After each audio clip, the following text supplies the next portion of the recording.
Back in the 1970s, self-declared Israeli psychic Uri Geller rose to fame with his claim that he had the ability to bend metal, particularly spoons, by the power of his mind.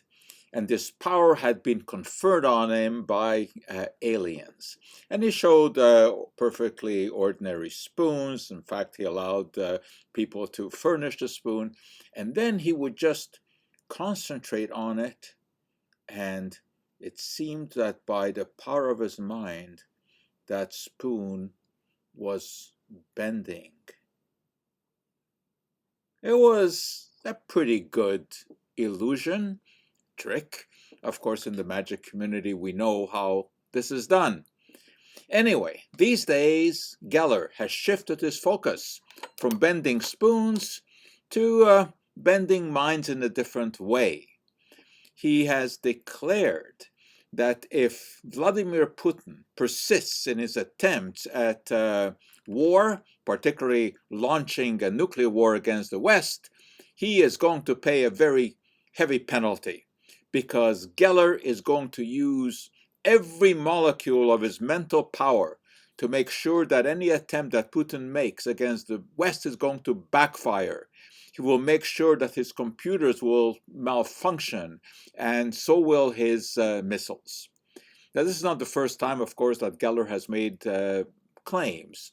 At one time, he said that he was going to prevent Britain from leaving the European community.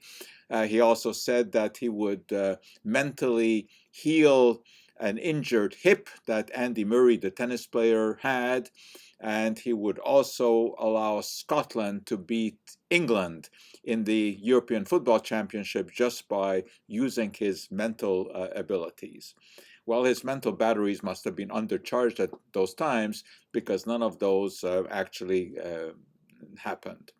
However, I do have to give Uri some credit for parlaying a very simple magic trick into an illustrious career that allowed him to make millions and millions of dollars.